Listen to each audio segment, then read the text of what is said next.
This is Jeremy Howard, Donatello from the Michael Bay TMNT films, and you are listening to Justin on Epic Tales from the Sewers.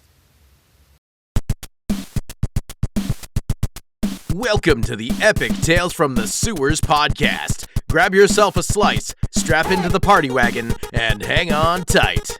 Give it up for your host, the totally radical, if slightly mutated, Justin.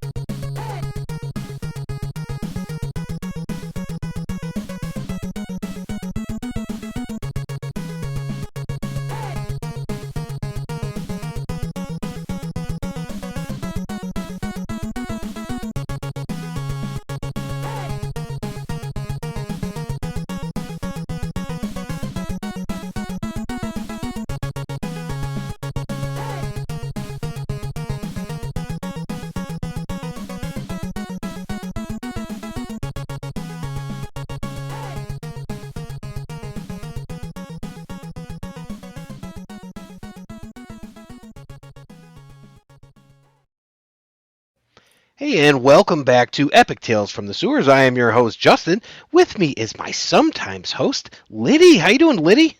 I'm amazing today. I'm so excited about our episode. Yeah, thank you for joining me on this very special one. Our guest today is an illustrator, artist, voice actor, and product designer that happens to have a pretty cool new project coming out, which is the TMNT-themed tarot card deck.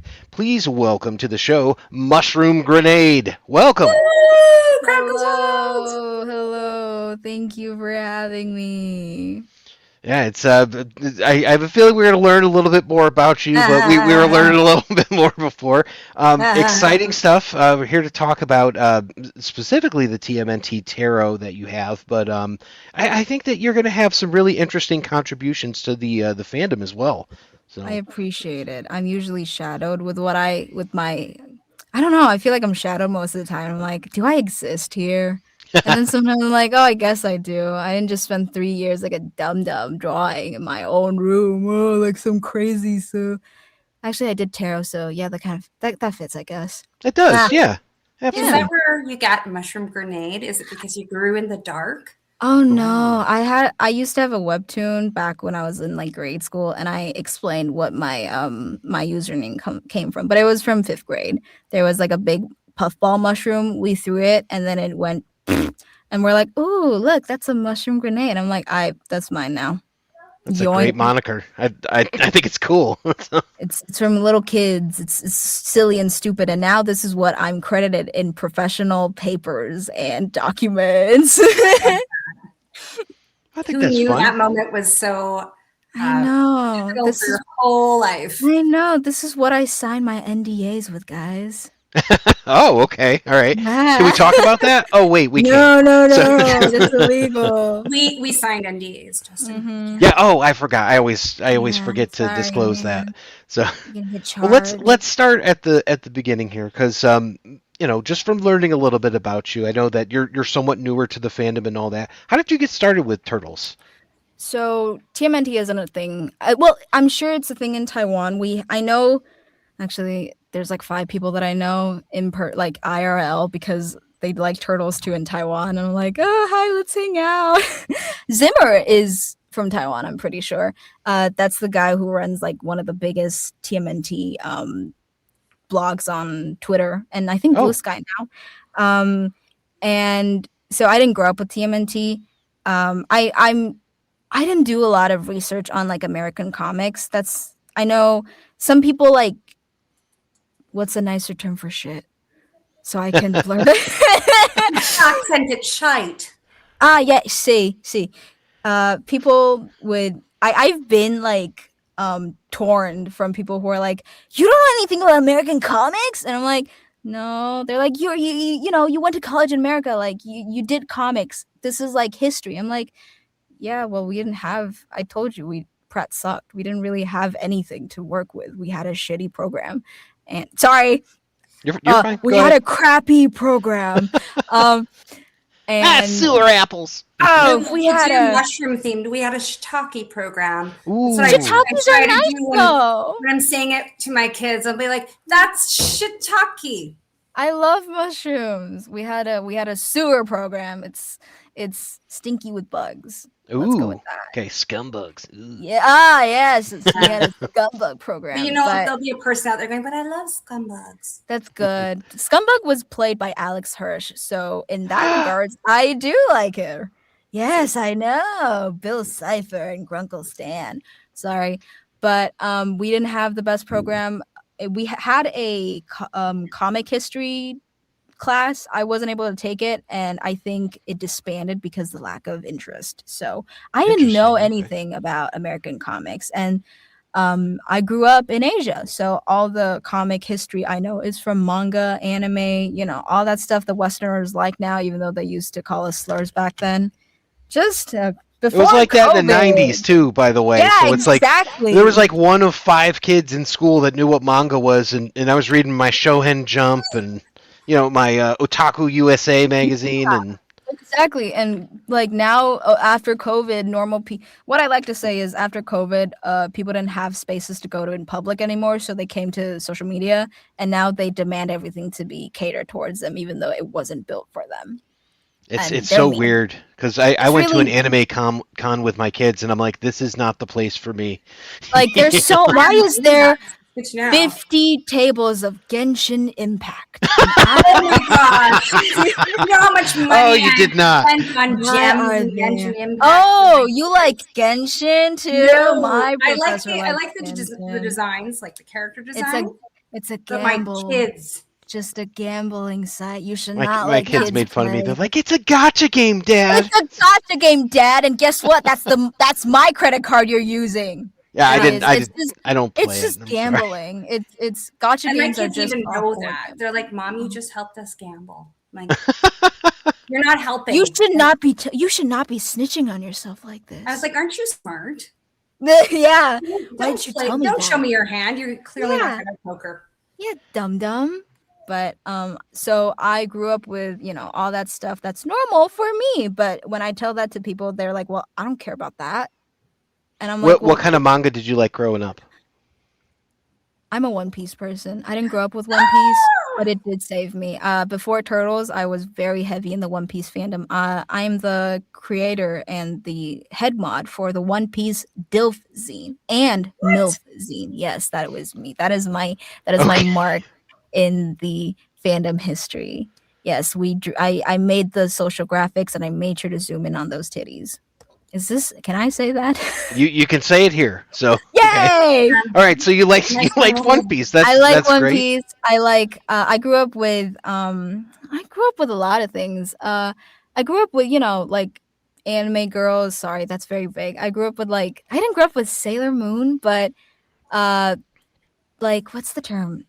Magical girls. Magical. Yep. I definitely grew up with magical girls. Cardcaptor Sakura, all that stuff. Oh, that's a good show. It's yeah. on Netflix now.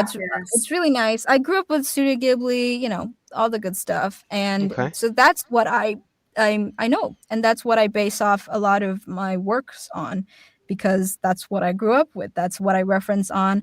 I reference a lot of March Comes In Like a Lion when I was working on my thesis. I really love the paneling, but in America, people shame you for not knowing the first issue of Batman and the 69th issue of Spider-Man where he saves a woman again. I don't know why. It's all the same, guys. I don't want to read the Harley Quinn fart fetish comic.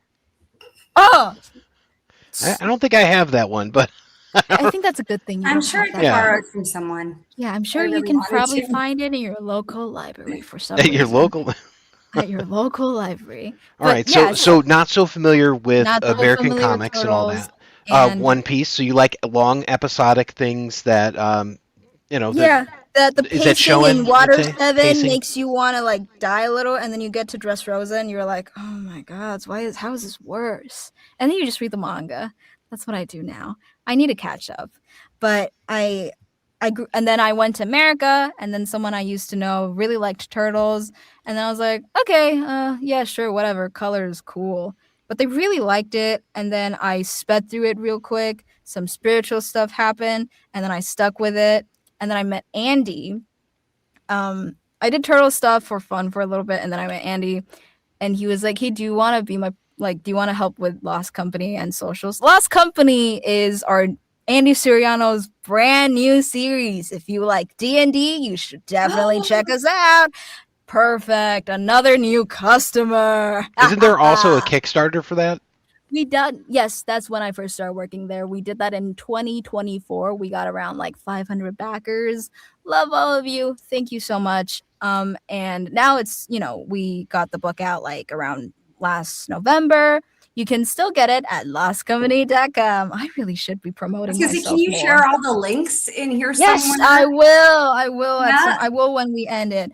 But I started working my gambling money from. It's not. This is better. This is better than gambling because you actually get something.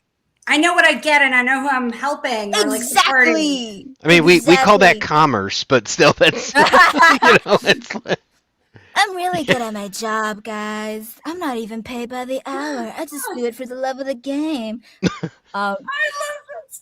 But I started working for Andy, and then so I've only watched Rise up until then. But I think around the time I met Bishop and Gavin first before Andy. I think that's when I was like, "Hey, can I do tarot? And can I get your permission to do your characters?" And they're like, "Yeah, dude, do whatever you want." I'm like, "I bet." They're really cool. I trade with Bishop whenever I see him. He's really sweet. And Gavin's also really sweet. His wife is also super nice. So I started tarot as a spiritual thing since turtle was a spiritual thing. And then college happened. And then I had to do my thesis. That's why it took me 3 years to finish it. And then I graduated, and then I wasn't employed. So I was like, "All right, let me finish this." And then I finished it. What was the universe, or you said spiritual? What was the sign to do this deck? Like, what was the? Oh, it was for me. It was like a spiritual thing for me where I'm like, all right, because I like these guys. These guys like me too. They've helped me a lot in physical ways and spiritual ways. So, it in a way, I think it started as like an offering thing, and then it later just turned out as like it continued. I'm pretty sure it continued as an offering thing because I had to do a lot of research for the deck. I finished all the Bayverse movies. I finished all the Batman movie. I did 2007. I did Muta Mayhem. I tried watching Tales a little bit. I got busy, so I just started DMing Joshua, being like, "Hey, can you like lore dump on your OC to me?" And he's like, "Yeah." I'm like, "You're so nice." That's what I do with Bishop. I'm like, "Hey, do you have like a voice claim for, your kids, your OCs?" He's like, "No, but do whatever you want." I'm like, "Okay, I'll do whatever I want." Was it like a direct link to, your spiritual guide? I think that's kind of cool. I don't think I have a spiritual guide. I'm really... I am super retired from witchcraft. I started this to help some blonde twink. That blonde twink is not in my life anymore, so I don't have to worry about anything anymore. I know, it's always that blonde twink. It's always a blonde twink from California, dude. Do not befriend a blonde twink from California. No, that's a bad idea. But yeah, so unfortunately that happened, and then how like people are like, "Oh, you have just be careful when you start spirituality and witchcraft," and then you'll be okay. So imagine me walking down the stairs, tripping, and then I just keep falling. I just keep falling down to these really sharp stairs. I just keep on tunneling, and I just never stop until I'm like, all right, okay, pause. And then I paused it like how I paused Dressrosa, and I haven't went back to it ever since. I don't really do stuff unless I feel like it anymore. It's not like I do spells or anything. The only thing I do is just manifest the hell out of whatever I want. But instead of manifestation, I know it's going to happen, like how I know I'm super hot, and now I am. And how I know I'm going to have a bajillion dollars. So I don't know, by next month, I'll have $6,000 in my bank account. I didn't know it was tax season, guys. That makes a lot of sense now. Everybody's That's very like Tony Robbins of you, where you're like manifesting into existence and all that. It's not manifestation. It's just gonna happen. It's already happening. I don't know what you guys are on. Like, that's how it is. You fake it till you make it. That's how I graduated. That really is, though. But fake it till you make it. That's the best advice I can give anyone. Especially, as a podcast host, absolutely. I used to ask a lot of questions, and in Asia, you're not supposed to. So every teacher just thought I was an evil 6-year-old. No, guys, I just might be autistic. So, they would be like, oh, this child is being, like, trying to get on my nerves. No, guys, I just don't know why 1 + 1 = 2. And if you can logically explain it to me, that would be really helpful. But I have a theory on that, though, Mushroom, because that makes the best and the greatest storytellers. Because if you want to know what, a particular thing looks like or smells like or tastes like, or what do the trees look like when the wind comes through? I need to know the references. Exactly. And not a lot of people go into that and think about, hey, what would this smell like? I know we're working on grammar, but right now we're talking about ladybugs. That was when people were like, what do you mean? What do ladybugs smell like? And I'm like, no, ladybugs. Like, what do they smell like? Like, if somebody sells a ladybug, they taste bitter. Perfume, they do. Just in case. Just in case anyone wants to know, they taste bitter. How do they taste like? It's very acrid. No, you just accidentally get them in your mouth when they swarm at your door, and Ew. Great, that would be what I'd mutate into, because I get one in my mouth. It'd be like, he's a giant ladybug. You'd be lady man. You'll be like, I'd be like Bug Man, like from A Bug's Tale. Miraculous, back to French. Exactly, back to the French. And speaking of smell, like, because you did all of this work. Yes, I love insights here. Like, I think we were talking. Oh, about right. Yes, earlier. I actually took a perfumes class. Know. This is a little sidetrack. I took a perfumes class. I've been trying to get turtle perfumes made, but nobody wants them. So I will buy it. I know. That's what I'm saying. I can make them smell nice. I know a lot about perfumes because it's fascinating, but I hate to admit I have a chemist on hand. Yeah, I didn't know until this week. I was like, there are fantasy notes? Yes. We were talking about belladonna, of course. Yes. And that it's, if you see it in as an ingredient, it's a fantasy note. It's not real belladonna. It's usually a mix of dark florals and dark berries. But I was like, I have never bought a perfume that has really belladonna listed. I need one right now for my collection. Isn't that poisonous? It is, but that's why it's synthetic. Like, it's usually that mix of dark floral and berry. It's not real belladonna. I was like, that's sort of disappointing that it's not real. But I didn't know like this fantasy note thing. It's kind of like in Taiwan, people have this really big fascination on weed for some reason, even though if you do weed here, it's a 10-year sentence. I miss my edibles so much. If I am an art student, I don't drink, I don't smoke, I don't party because it overstimulates the shell out of me. My poison I pick is a 5 mg edible, and that's all I need. Anyways, there are like weed perfumes here that I smell, and I'm like, guys, this smells nothing like weed. They're like, well, it's made from weed seeds and like cannabis seeds. And I'm like, you want to know what weed smells like? Go to New York. It smells like piss. Is it like patchouli or something? I don't. No. It's definitely not patchouli. Well, I know patchouli. Patchouli is a lot stronger. Yeah, it's not. It was not a nice smell, but people were like, oh, this is such a nice fragrance, and I'm like, guys, have you tried weed? They're like, well, no. I'm like, yeah, I can tell. Because weed smells like ass. It smells nothing like this. But yeah, sorry, turtles. Who did you want to know what might they smell like? Well, I also think about your scratch and sniff stuff, Justin, where you were describing the smells on them. And I think the nicest one was Master Splinter. That makes sense. That would make sense. The bubble gum was nice too. Yeah. Other than wet fur, and humidity, I want to say I can see maybe a nice robe. Yeah, I can see that. But I want to say, because Andy doesn't know the answers to these.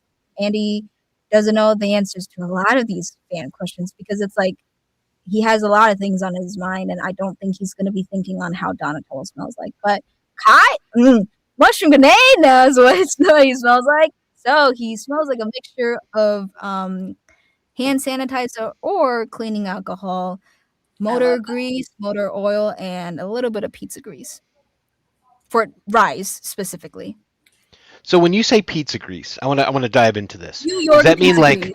oregano oil, tomato, Mm. maybe a little bit of either cheese or possibly like pepperoni, Oh. like kind of like a I bouquet? want to think, It's the cheese that makes a lot of that yeah, grease.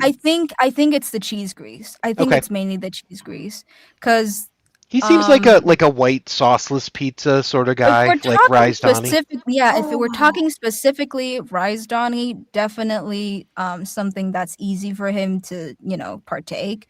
So I'd say probably cheese pizza is a safe one compared Okay. to But what do you, or maybe like a margarita or like a grandma Oh, margarita's slice. solid choice right Okay. there. Yeah. The only cheese, I don't like cheese personally. It's an Asian genes things. I'm not lactose. It just makes melted butter smells like vomit to me, for example. oh wow. So if you go into a theater and there's popcorn, are you like, Oh no, you know how New York I don't know if you guys been to New York Comic Con. There's one section where they sell buttered popcorn, and everything around them smells like buttered popcorn. And to me, that place just smells like vomit. That exact area, like whoever is seated next to the buttered popcorn people, like even they are like, it's putrid because everything stains. It's like a cigarette stain. Like if you Oh, smoke, interesting. it stains. The smell stains everywhere. So all your prints are gonna smell like buttered popcorn. It's gross. And it's really expensive too. I don't know. It's probably $20 knowing New York. It's like Disney prices, yeah. Yeah, and it's Yeah. bad because Disney food isn't the nicest. so I have to ask, tell me, please, what Michelangelo would smell like. Rise Mikey, I would assume spray paint alcohol specifically, with definitely with pizza grease. Let me think. He might have some scratch and sniff stickers too, but I don't think it's going to be big enough for it to stain because he has those stickers on his shell. But I don't think those would be scratch and sniff. I think those would be like.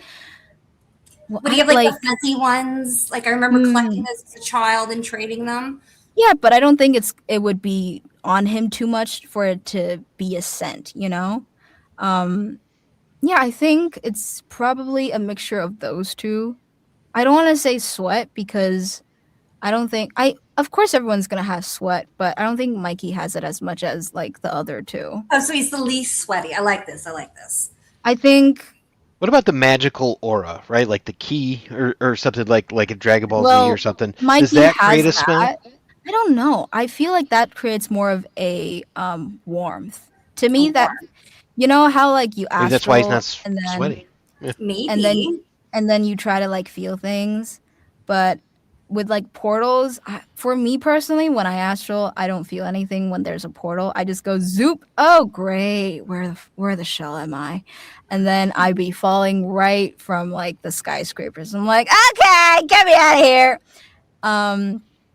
But for Mikey, let's say in character, I feel like if anything, it would probably emulate like the warmth glow. If you want to say like realistically, and if he has chains, it might smell like that. Oh, addition to Donatello, gunpowder and metal.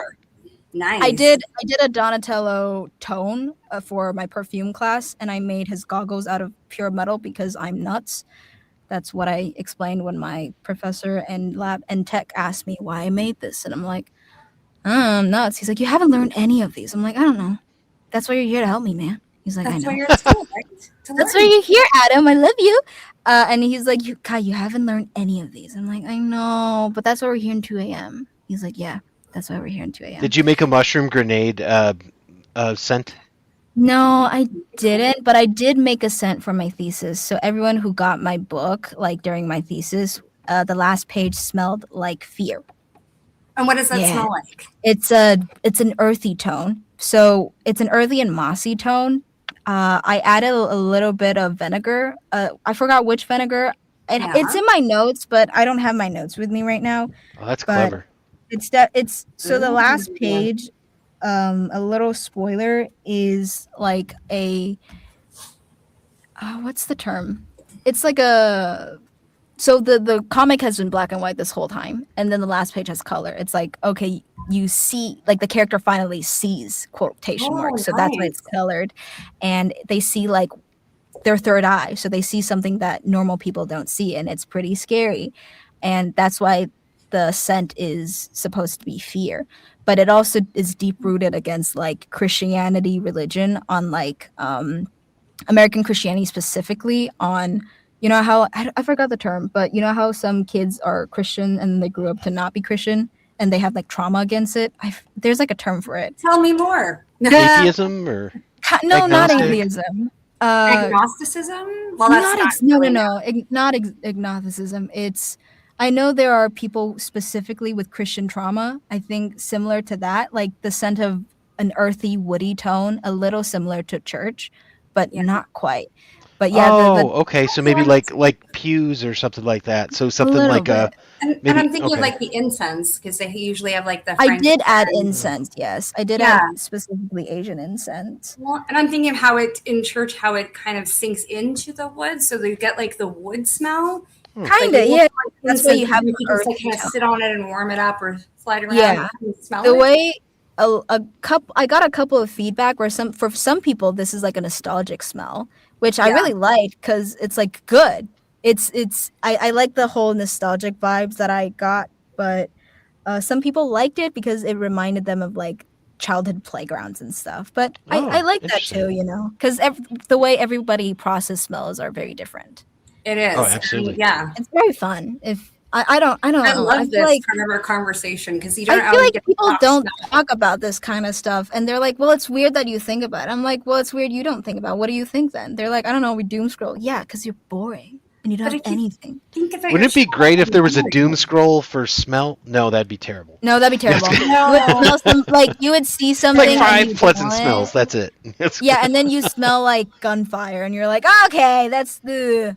So as an artist, right? And let me appeal to you as a smell artist now, right? Because with artists, you're going to mix different colors, you're going to get different tones, different warmths, different feelings like that.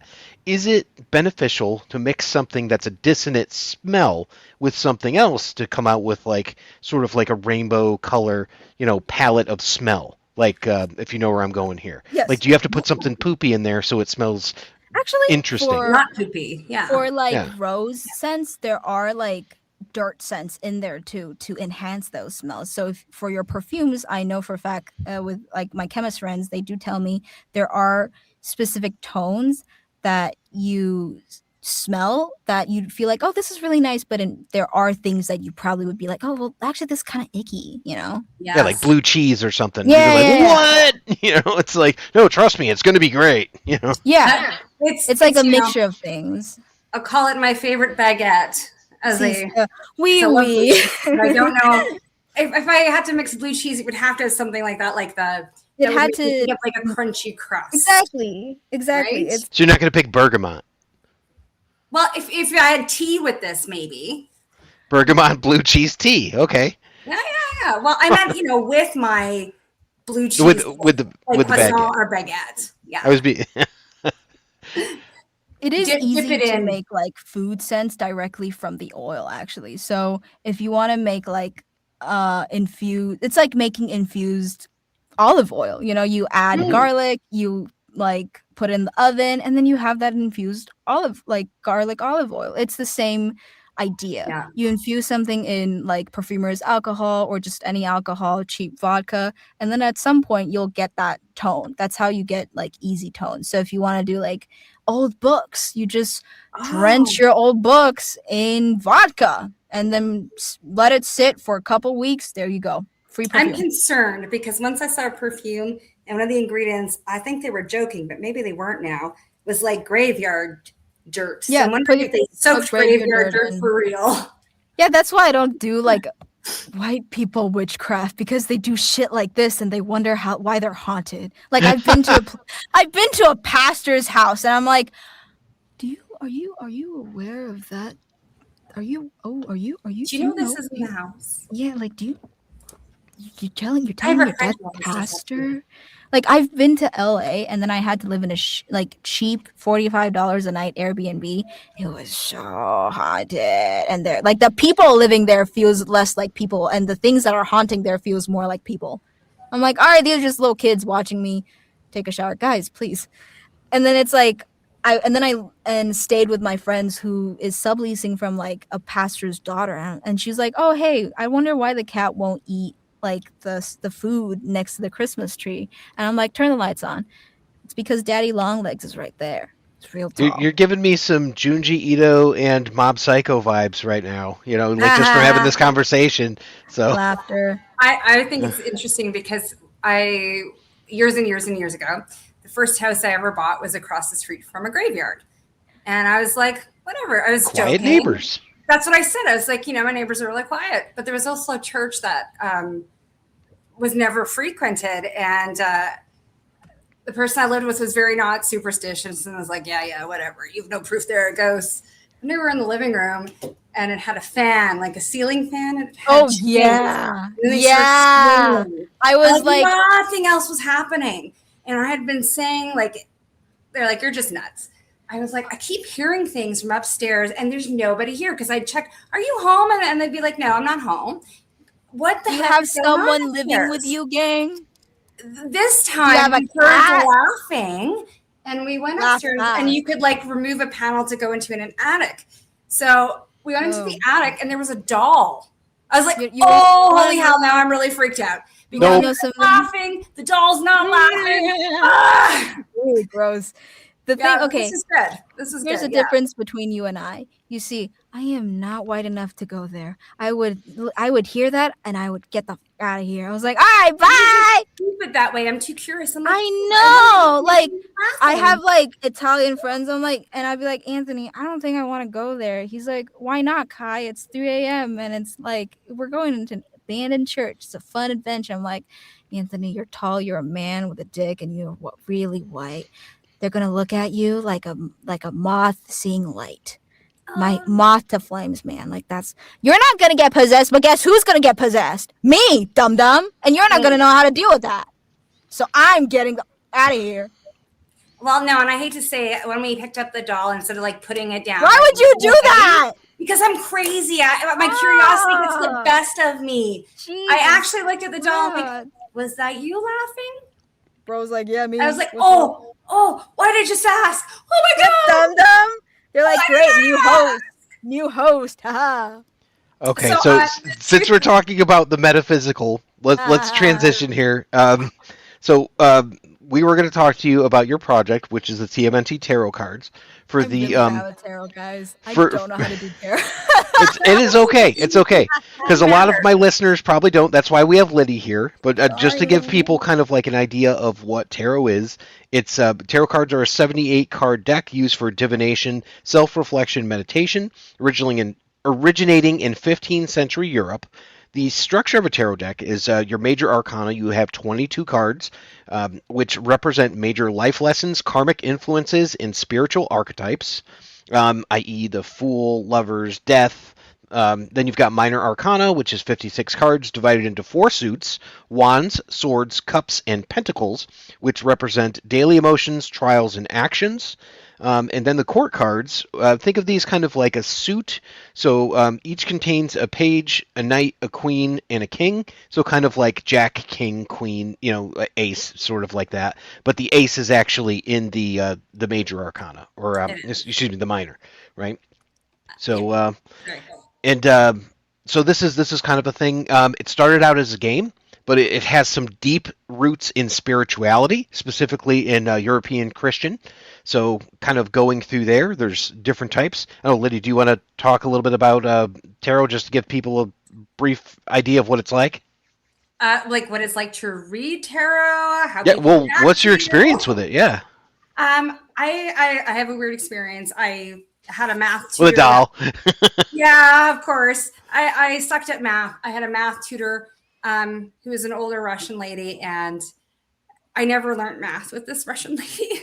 She was wonderful. She used to make me teas and stuff, and we talked about crystals, and she would play Russian opera for me, and she taught me tarot.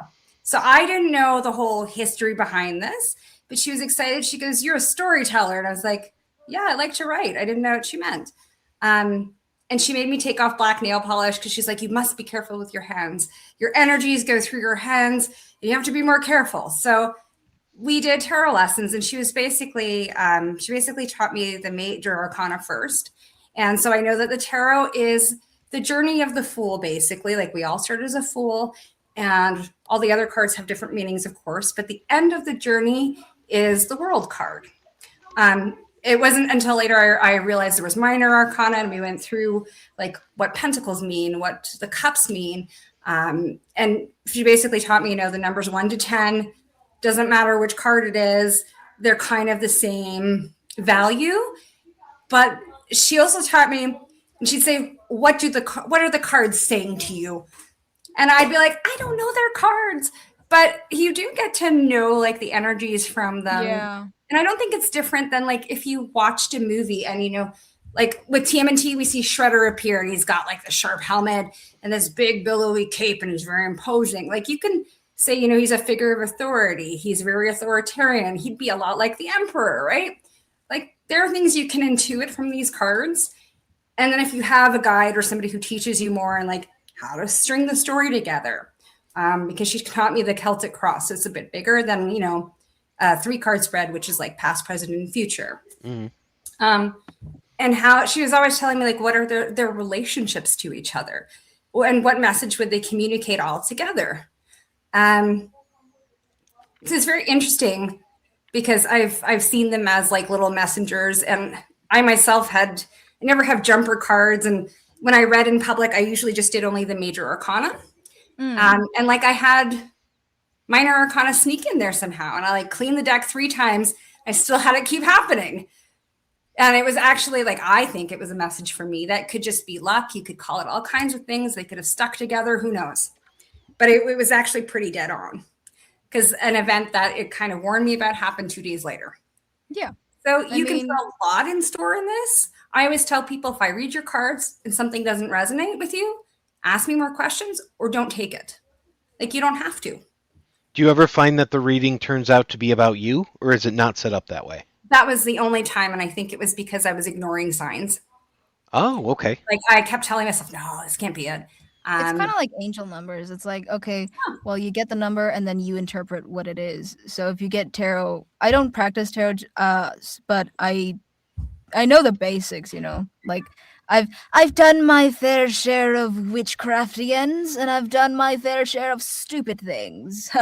You've looked beyond the veil. Yes. Yes. It's like when, I guess in a more, I'm trying to think of what I used to do with the only way I can phrase this is like a white way of witchcraft, because the way my culture does it is Taoism, and I don't think like most of your audience would know what that even is. So like divinity, right? It's similar to divinity, where it's like when you ask a question and then your yes and no's, you kind of, you ask 3 questions and they always give you the same answer, then yeah, that's not coincidence. Plus, there's no coincidence. It's just how things are lined up and how you make it into what you want. So when you ask a question, and then like, let's say you get like some cards you don't like, maybe try the reverse, or maybe look on a different direction, or like Lyddie say, ask more questions, be more specific. The more specific you get, the more dead on your answers are. And there you are have no to, bad cards. yeah, you have to ask yourself what you are looking for. So if you're asking about your crappy ex and, hey, the cards are telling you you're a fool, maybe it's because the cards are telling you you're a dumbass and you should not get back together with your dumb bum ass ex. And if you have like girlfriends who need to use tarot to tell them to not get back with their bum ass ex, get a deck. What can I tell you? A lot of people are like that. They don't believe when you're like, hey, your ex is abusive, but they believe in the cards. It's really dumb, but whatever. So what you're saying is that could act as an advisor, maybe like a spiritual or a life coach or something like something along those lines. Most people use tarot for, actually. It's mostly for advice.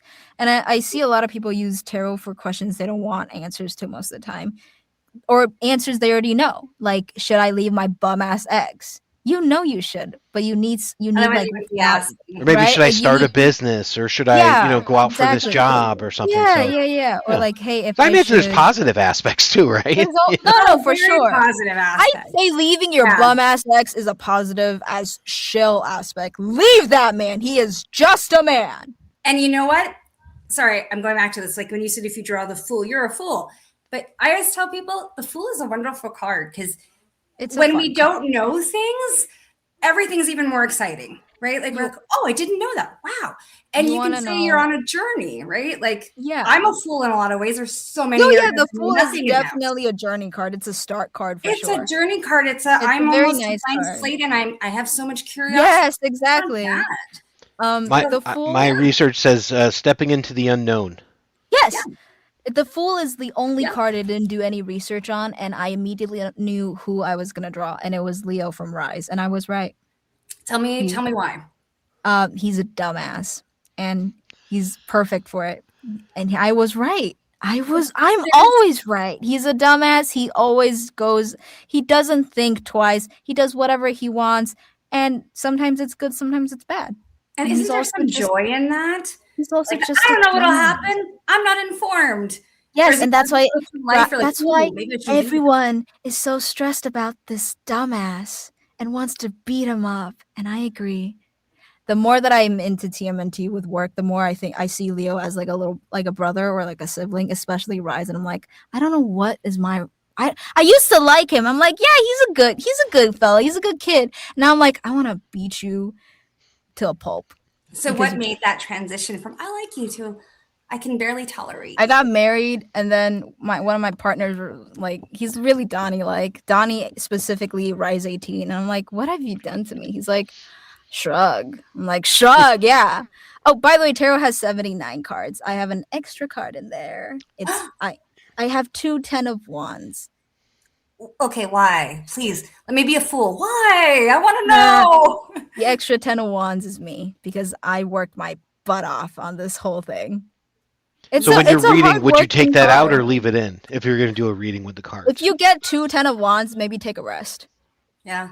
Yeah. If you get 2 like continuously 2 10 of Wands, like I think they're trying to tell you something, and I think they should listen. You should listen. And those cards match together anyways. If you put those 2 cards together, they're a set. Oh. The last rolling cards are also a set. If you put those 4 cards together, they form a big. So that was interesting to me too, because I in looking at this, it seems like there was a lot of these of kind of like the subgenres for the suits where it's like, oh wow, that would totally fit this or that or anything. How did you go about picking and choosing who was going to be for what? Did you find that like organic, like you were talking about with the Fool? Or? I have I have a writer who's also credited in the website that we have in our card, but she's very big, super big help. She was the one who was like telling me which characters fit what, and as someone who's logical and being like, hey, you have to explain that to me and you have to reference these things for me so I know what I'm drawing and I know what's going on. She was able to explain a lot of things to me, and that's actually one of the reasons why I know so much about TMNT is because of these researches that took us a while, obviously. And I was like, for example, I'd be like, well, who's Kitsune from IDW? Or like, what do I draw for, Shredder's?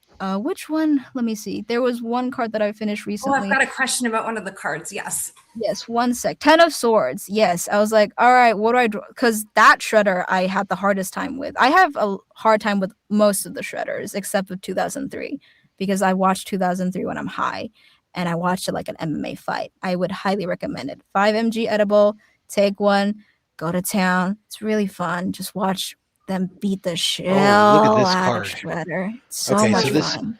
This 10 of Swords that I'm looking at right now almost reminds me of the Shredder micro series for anyone who's listening. Yes, it is exactly that. The Paul Elor story, fantastic. I want to say Corey Smith I art. have all my references. Beautiful, and it's cool. That's cool. Also the part where I realized Kitsune has horrible taste in men. It's interesting with Kitsune because Kitsune is a goddess, and Kitsune is part of a pantheon, and the Shredder is so impressive to her as I someone who is know. immortal. It I just doesn't make know. sense. You know? I know, right? It's like, wow. I get the whole mortal immortal thing. Like I get it. I understand where she's coming from, but also this bomb, come on. I get it, but this bomb, like in a woman perspective. Get over it. Yeah, like in a immortal and mortal perspective, I get it. He's a funny man who intrigues you. I understand, but in a woman perspective, come on, girl, do better. But It's interesting too because it's like he is also like the spirit of a reincarnated greatest warrior that ever lived. So it's kind of like, yeah, it's like, well, assuming that's the right lore, right? Yeah. So. I read the IDWs mostly from the wiki because when I met Gavin, I told him the stuff he gave me and the comics he drew made me really sad, and it's really just Gavin Smith. Raph and Leo bickering, but my first iteration was Rise. I don't know what to tell you. I'm used to them holding hands. That's why it's interesting to talk to you because that's your perspective. I'm so used to them being like good brothers that occasionally slap each other on the head, and like that's what I was used to. So when I saw like the original comics, I would just be like, don't fight, and they wouldn't even be fighting yet. They'd just be verbally talking about stuff, and I'm like, I get so sad. I get really sad. But then 2003 is different though, because I take an edible and then I watch them beat the shell out of Shredder. It's really fun. Please do that. It's so much fun. And then they beat Hun, and then they get their ass beaten, and Leo becomes Batman for a little bit. That was fun. That was really fun. I really like 2003. Lyddie, you had a question about Shredder? Yeah, sorry. I did, because we were talking about Shredder and him being in this sword suit. And as a reader, I know that you shouldn't pick favorites, right? I know, like, maybe as a person. Yeah, like, as a person, like, which was your favorite child? You shouldn't do that. I feel like the sword suit is one of the ones, like, I don't jive as well with. So when it comes up in my readings or whatever, I don't know why I struggle with it. So I think it's interesting, and like the sword suit is about intellect, logic, communication, but it's also about conflict. Like, so I think Shredder is a very apt choice. And I was gonna say, did a lot of that go into this, or just Shredder? He looks sharp. Swords make sense. Actually, I find myself accidentally like doing a lot of that without even realizing it. Like if you didn't, like I didn't realize that because I didn't know. But let me find one of the cards I drew. I didn't even know because I never watched 2012. And I didn't know like 2012 Raph was an artist, but I drew his piece of him being an artist, Knight of Cups. And I didn't know until somebody told me, and they're like, this is very in tune for his character. And I'm like, I'm a dead ass, be real with you. I didn't know that. And I find so many of my cards being like that. Like I guess like I'm spiritual with turtle stuff, and maybe that's why, but I definitely didn't get any calling specifically when I'm drawing. I'm just like, all right, bozo, which one next? Maybe this was just intuitive. Yeah, it could be. And I like that part where it's like, some, people would look into it and then read deeper. And I think as an artist, that's amazing because I want people to read deeper. It's important as artists to make pieces that resonate with people. And it's very important to me. That's why it took me so long for this deck, because I want every piece to be resonative or just it means something. I redrew like 13 pieces the last week before like tarot opened, because some of these were old and I wanted them to be better and I wanted them to resonate better now that I know more, and now that I have more time. Can I share one that I've been sitting on? Oh, sorry. Go ahead, Justin. I was just going to say that's awesome because it's like as you get a deeper understanding for things and then you find out stuff, you're like, oh, Donatello totally should have been this of Cups. Yes, exactly. Or this of Pentacles should have been Leo. And how come Leo wasn't Two of Swords? He is on it. Spoiler. Yeah. But still, it's like, it's just, that's the kind of thing that it's like, oh, this makes sense. And I love that you're saying there's a deep meaning for other people when they see this, because that is exactly the sort of evocative emotion that I saw looking at this. And I'm like, this is cool. I don't know Thank about you. tarot, but I'm looking at this and I'm like, holy Jenica, yeah! Yeah, exactly. You're like, Jenny, woo! And I'm like, she's on there, woo! yeah, and I wanted Sheena to also be on there. I couldn't draw Sheena, but I did include her in the post we did yesterday. I was like, let's put Sheena in the script. So Jenny talks about Sheena in the last bits, and I'm like, Jenny Sheena, done let's Sheena go! wrong, so Well, yeah, Jenny done Sheena wrong, so Wait, are they together? not anymore. Oh, what? No! I mean, yes. Don't listen to me. You see, I read the IDW stuff like it's gossip. Specifically IDW. tabloid. No. All right, there's this great series called The Night Watcher. You have to check it out. So there's 6 issues on it. Oh no! Juniba does To be fair, the writing and all that. Pharaoh Pay did the art. Jenny before that series came out. I know that series is a little more recent. I finished Jenny's card before that, so I didn't know. But I read the IDW like it's gossip. Like everyone else, I'm like, yeah, I know these guys personally. But the IDW ones, I'm like, ooh, he was how old when he was a minor when he was dating Alopec. Oh, what? How? Wait, they're not together anymore. Whoa. Oh, wait, she's a lesbian. Now, good for her.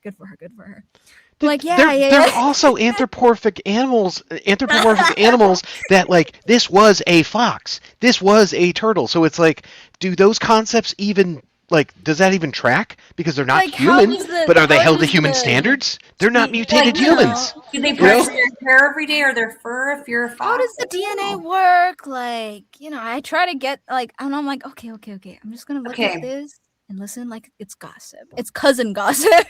Cousin, like family yeah. drama. So Alopex, because we were just talking about fur and we were talking about scent. Yes. I'm like, what does Ooh. Alopex smell like? Do you think her fur smells like a conditioner? I Does don't she think smell like, so. I feel like Alberto? I was gonna go with like snow, just because that's what I know for her. But or like dirty rags, because that's also what I know of her. Like I said, guys, I read IDW like it's gossip. Like I would look at it, I'm like, scandalous gasp. Like, oh my, wait, what? Wait. And then I'd be like, wait, what? And then I get actually confused and I'm like, oh, what? And then I would remember why I only read it like it's gossip. And then I would take my feet back and be like, all right, let me take a few steps back. It's interesting too, because I wonder about like how we talk about like the stains and the trauma that people have, right? And there's that Alopex micro series, right? Where what was it about? Shredder in Alaska burns everything, and it's like, would that smell stain Alopex? Would Alopex always have that smell? I mean, that's really like a deep question, but. I feel like now I can smell it, Justin, like burnt snow. Like if you've ever had a campfire or anything on snow. You know what if we put that into perspective, I think for her specifically, what she would smell like for herself as a trauma response would be burnt flesh. Or maybe burnt hair? That too. Burnt fur, burnt flesh. I think that's for like a trauma thing. In character, I think that's what she'd smell like if, it goes on. But for her, that I don't know. I don't know if like the burning smells linger like that, so I'm not sure. In fur it would, I'm assuming. Really?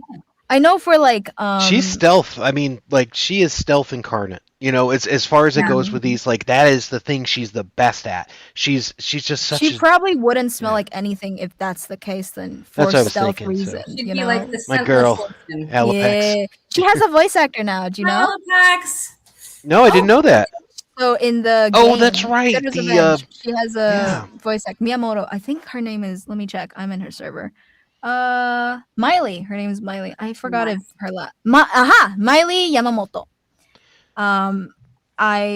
We have a similar tone, so I just did that I just did the takes myself because I couldn't reach out to her because she has an agent and I probably couldn't afford her. But yeah, she has a voice now. It's really cool. Oh wow! When I do my Alopex, I try to make it like someone who struggles with language. So it's kind of like short Oh. bursts and things like that, like when they talk, because it's like not someone who's accustomed to, articulating, someone who watches, That someone makes who sense. That makes learns sense. and, A foreign not comfortable language. speaking in human tongue. Yes, that makes sense. Like that's where I come from with it. I see that.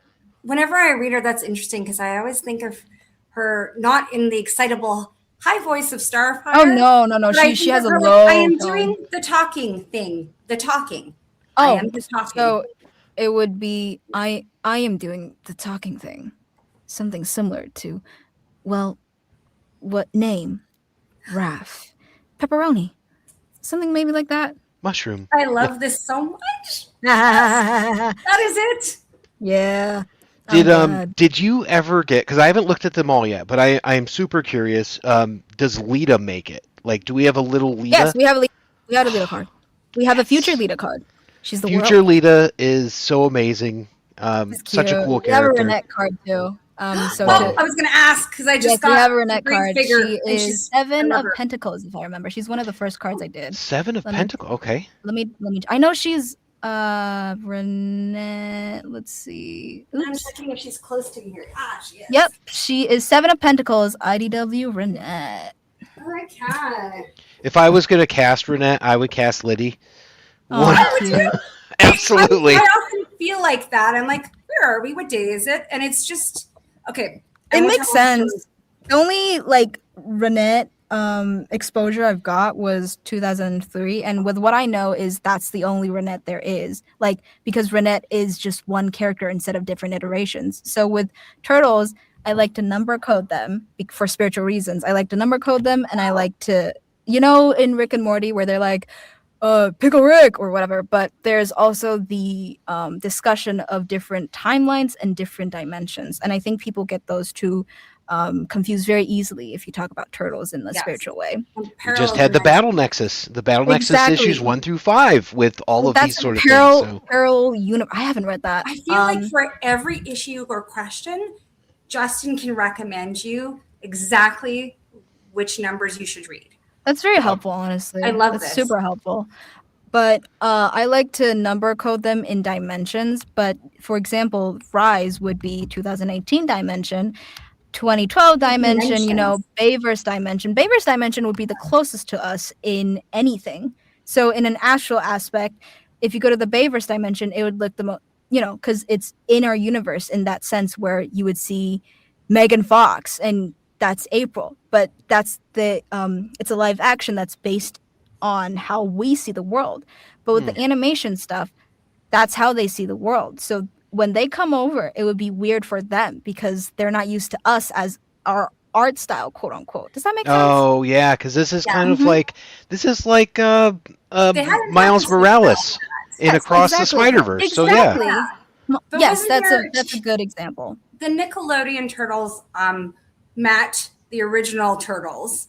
Didn't they? Yes, in an episode? 2012. One of the episodes I remember where Rob Paulson was like, "Oh, nice to meet you too. Who needs friends when he got? Who needs enemies when he got friends like this?" And they're talking about Karai. It was I haven't great. watched that version. Imagine if they all the versions met each other. It's Battle Nexus. That's the closest you'll get. Yeah, my eye starts twitching because I'm like, "Ooh, that's a lot of timelines and dimensions we're not talking about." It is. It's really fun. It took me a couple. So as someone who needs to logicalize everything, that's also me with witchcraft and spirituality. So I had to sit down and write everything down and do my own stupid research because the blonde twink wouldn't do it, and so I can explain it to people. So it's fun when I get to explain it to people because nobody asked me. Like, who's gonna come up to you like, "Hey, so like turtles and like dimensions"? I'm like, actually, yeah, sit down. I have a TED Talk. Like exactly what we like do. It's like, yeah. I'm still waiting for Leonardo's smell, by the way, but that's Leonardo, fine. Let's see. He'd smell like gunk because he's a gunky little gunk. No, yeah. Leo can smell like a lot of things, considering he portal chops a lot. And I want to say his portal chops are not the best compared to Mikey, and it might actually have like a lingering smell, either burnt or whatever a lightsaber might smell like, I feel like. Oh, like ozone maybe, right? Yeah. Because a lightsaber would pretty much like heat up air around it, so you could see like those Exactly. waves. Yes, So yes, okay, yes. all right. That's what I'm seeing with Leo specifically. By the way, none of this is canon, unfortunately, unless you think I'm cool enough to write that in the wiki. Steven from the TMNT Wikipedia who follows me on Blue Sky. Well, you This just is put, for like, you. my TMNT experience into another dimension, because if I sit here and I close my eyes, I'm like, I've never experienced, like, I get feels, you know. I've never experienced like how I feel about Leonardo like smelling like ozone, and now it's going to be For burned into my specifically Rise, mind. though. Of course, Yep. I feel like all of them would smell like pizza grease at some point, but different Yeah, pizza like- grease depending on which one they like. I don't eat pizza, so I don't know. I think some of these turtles like things that are maybe difficult to eat, right? Like maybe one of them likes anchovies, and that's a choice, and it's something Yeah. that you have to work It's a towards. choice That's to very smell it. Leonardo, right? Exactly. And like Raph is like, I like the easy stuff. Like I like sausage. It's there. It's flavorful. It's in your face. That's the lowest hanging fruit. You know, but Michelangelo likes jelly beans. You know, you got to work to like jelly beans on pizza. So. I always Maybe think not now a- he actually, needs the sugar rush. Rise Mikey would probably not like that. I can see 12 Mikey liking that, but Rise Mikey, who is anal about being a chef and probably has major ADHD, but very specific on food he takes, he probably would be a lot more. He's probably not going to like jelly beans on cheese, melted cheese specifically. He wouldn't like For- the dopamine hit with the Yeah, sugar rush. I don't think so. It's No. really funny. One thing I know for canon is Donnie would kill you before you, like, he would kill me before I can smoke. Those are called cancer sticks, dum dum, for a reason. It's like I can't smoke. Somebody would kill me and it would be done. That's canon. I asked Andy before. I was like, "Do you think Donnie would approve if I smoked?" He said, "No." I He always feel wouldn't. like Donnie can't have his food touching on a plate. Can you elaborate on what that means? Like if he has mashed potatoes and like Hmm. steak, he has to make sure there's a buffer zone between the mashed potatoes and the steak. So the steak Oh, I understand. doesn't run into the potatoes. I get what you mean. Maybe. I don't know on that one specifically. It sounds like him though, for sure. It Interesting definitely question, sounds yeah. like. It definitely Particular sounds like something he would do. picky eater, right? Yeah. For Raph, I'm assuming someone's gonna ask, what does Raph smell like? He would probably smell like stress and metal Just and straight up. weightlifting. Straight up stress. He canonically has like he has like a stress thing where he stress. They can smell his has him. fear, right? Yes. I told you not whatever to smell can my happen. fear. Yeah, exactly. I think it's probably anxiety, so probably a lot of sweating. So I would definitely. Plus, he works out the most, so I'd So he's the definitely say. sweatiest. He's always stressed, unfortunately, even when he's not the leader, and either from anxiety, stress, or just working out. He probably smelled the most sodium in that case. Was he like a And cracker? no. Sorry, it's sodium as in like sweat. So sorry. Okay. I was And imagining saltines. probably metal, workout metal. So Um, maybe like rusty old weights, right? Like And a that little- smell that you would have like on your hand after you lift like a Yeah. weight or something that's maybe older. Yes, I was Okay. gonna say a little woody for the tonfas, Oxidation. but he doesn't use it anymore, so maybe not that much, but definitely like warm work. Like when you work out and you're all warm and sweaty, take out the sweaty parts and keep the warm. Like also just that as a whole in general. Not whenever he's not, working out, I feel like he still has that warm like energy and feeling when you're close to him. And another thing for Leo is he'd probably smell like a thrift shop too, with all Okay, the stupid okay. things he wear. There is a a smell right. here, like at the Goodwill stores. I don't know like how to place it. It's almost Everywhere. like Is it like old the makeup, old toy smell? old toy, old makeup, old It's plastic. upholstery. You know how every turtle toy smells the same? Like every turtle toy you get on eBay has that one smell. That's Not fine. the ones that are Hold on. open. Doesn't count. Yeah. No, it's- Yeah. Okay, now you're gonna make me smell all all the these all toys. the eBay stuff I get always smell the same. Like they're from different places, but they always have that Playmates toy, old toy smell. Yeah, it's the vinyl plastic and all that, and it like ages. Kinda, It's yeah. porous Yeah. too, so yeah. Yeah. I It's could definitely see that. It's like when Yeah. you go into any Lush shop, you walk out smelling like the Oh shop. God, yeah. I know someone who worked at Lush. I did once upon a time. She's really sweet, but she Didn't they also have a just Turtles tells me- like they did. Lush product? They have two.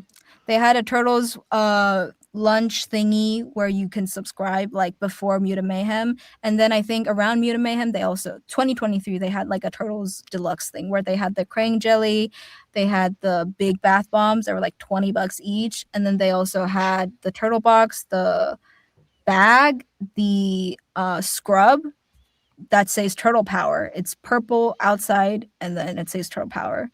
That one hurts me, so I can't use. And then they also have the bar shampoo. Oh, okay. I think that's what they had. The bar shampoo just had the logo with a wooden stick. It really wasn't much. I'm literally checking Poshmark if you can still get it. You can find. I know they have the makeup palette still, too. But yes, that was more recent. That was from Walmart. They had eyeshadows and they also had, I think it was lip gloss, and they had a mirror in Canada. So had a mirror, and they also had makeup. The little droplet thingies you use for your foundation. I don't know what those are called. I was gonna say to put in your eyes. Like we are. No. I have the mirror and the eyeshadow thingy. I think that's what it is. But it's the eyeshadow thing. It's really cool because when the packaging was fun. It's ooze, so the ooze gets to move. Yeah, it's like to see this. Oh my! It's really fun. As a nerd who also does a little bit of product design, I do kind of know my way around all these silly things. I did see this on your website, mushroomgrenade.com. Some really tasty looking ramen that you have on there. Some really cool looking stuff. Thank you. Including a plushie that you've worked on? Oh, 4 actually. I was talking about it on stream yesterday. I don't have it with me. But I made Rise plushies because the ones they have suck. And they're also like $500 on eBay. That's crazy. Because what you're saying is when yours come out, they're a steal. You can get them for how like much? $80. And they're like good articulations and they're like hand sewn and stuff. I don't know. I'll probably price them more because they were like $10K to make. The thing is, because I don't have copyright, they're currently being shipped to the States right now. And if customs find it and they decide to like ruin it, there's nothing I can do, and I just immediately lose that money, and it's really scary. You have to find that Pez loophole. Like there was this whole loophole from Pez where this guy was getting them. You got to find that. So I don't know. I know but it's like Nickelodeon, so they're probably a lot. We don't mess with Paramount here. Absolutely not. Paramount's real. Paramount sucks. I used to flip them off when I see them at Times Square. If I gotta do everyone a service. To ask for a replacement, and I want to order a plushie to come to Canada. If it gets destroyed, that's on me. Are you good with that? It's not your problem that it will get found on customs. It's my problem right now because the whole bulk. So like 700 of them are being shipped to America right now. That's the thing. Holy smokes! Yeah. So if that, you're not gonna. If I ship anything to you, it would be like 4, and it would be fine. Like nothing is going to happen. 700 coming. So let's manifest that they're already there. Exactly. And they're fine. Exactly. Baby turtles will be fine. Yep. I was just trying to pay off my student loans with these, but these are like making me go in debt. It's so scary. I know. It's so scary. So when they arrive, people better buy every single one of those 700. I'm not worried about that one going out at all because people really liked them. People were naggy and there were mean people too, but I didn't for merch box plushies specifically. I didn't have any customer service and I just told everyone to fuck off. Oh jeez. Listen, I'm not paid for this. Customer service. Yeah.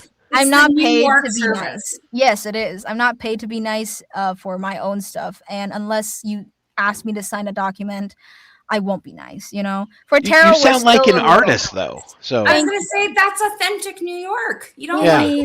It is authentic New York. Ugh. All right, let's go back here to tarot just a little bit here. So yes. With this, you have a set of 79 cards out. You've got all kinds Merch. of over the spectrum. I mean, you even have Winters from the I 2007 know. movie on there. Like, you have Variety. deep cuts on here. I You know? know. I'm Like, it's such a amazing. nerd. It sucks. No. Yeah, Hate it. it's crazy because you've got like all these things, and it's like Got when all I the think of like a fan like Lyddie or myself, we're like, oh, we go back to the '87 cartoon or the Mirage and stuff, and it's like you have such a different swath that you're pulling the from. Mirage ones too. I have a Mirage card. It's Splinter for I think. Let me check. It's the one where he almost gets cannibalized by rats. Oh yeah, with the Rat Because he's King. not Yeah. tattooed. Yeah, it's that one. Can't remember if that was on camera or off camera before, but that's a great callback, Lyddie. So He's 9 of Swords. That's my Mirage card. okay, And all right. I have the musical too. Do you guys know I about did the see that. I did see coming out of their shells tour. So that tour happened in the New York Radio City Hall, which is where I graduated. What? Oh, so that's like a special tie to you. I didn't realize it until I finished the tour and we did some research because we're like, Yeah. okay, what silly thing can we find? Because this was really silly in the first place. And we're like, oh, guys, we graduated here. Oh, this is really cool, by the way. This the Mirage Splinter that you have. Thank you. The neat thing about this is the rats all are somewhat unidentified because they look like they're moving, like their red eyes are streaking, and it reminds me a little bit of like when the Dark Knight came out with the Joker, and he was doing that kind of stuff. Kind of reminds me of that. I don't know about that, but I'm glad. I was just going with they're his swords as they're eating him away. Yeah, chipping away. Mm-hmm.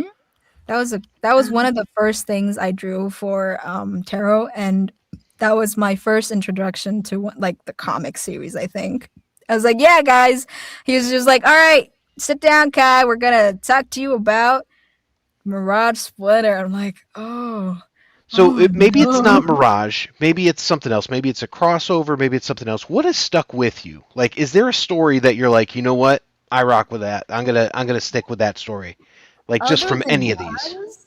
Well, of course, Rise sticks with me, but other than Rise, It could be Rise Rise too. in 2003 sticks with me. In 2003, okay. I know some of these ding dongs I know a lot of those ding dongs personally, and the people who worked on the show. Darren Dustin is my voice acting coach. Well, for like a while. Splinter. Yes, Splinter. I didn't know April was Ash Ketchum until recently, and I was like, Yeah, April? doesn't that blow your mind? That makes sense. I was always wondering where she was, and I found out, oh, she's just on a pedestal, and I couldn't afford her this whole time. That makes more sense. I'm very happy for her. Misty sounds exactly like April, by the way. I think that's her name. But I heard she was pretty sick, actually. The actress that played Misty. Yeah. Oh no, I'm sorry. I she passed away. Yeah, she may have. So. Oh wait, then I'm did thinking of Jessie the from other Team person. Rocket, didn't she? What's that? I thought she also did Jessie from Team Rocket. Oh, Shell. Damn. I'm not talking about the same person then. Maybe it's May. Maybe, And you Yes, know, Pokemon sorry. Minds fans will be like, May. "What are you talking about?" I have to look. I it was up talking about May. I'm sorry, May and April. Oh, share May the same Whitman. voices, and they are yes. Ash Ketchum, May, April are all the same voice actors. April and May sounds the same, is what I'm trying to say. Okay. Yes. I think June, July sounds the same. Oh, okay. Didn't land. Moving on. That's good. I'm trying to think of like an iteration. Yeah, of something the one who that's- did Misty and Jessie passed away. Oh, I'm sorry. I think I heard about that recently. Yeah. I'm trying to think of something that stuck with me other than the ones I'm biased on because they're dum-dums. Shell. I remember Bayverse TMNT 2016 specifically. I think it's Out of the Shadows. Out of the Shadows, yeah. Watch the movie and I want to beat the shit. I want to beat the shit out of Leonardo. Does that count? That's up with me. He pissed me the fuck off.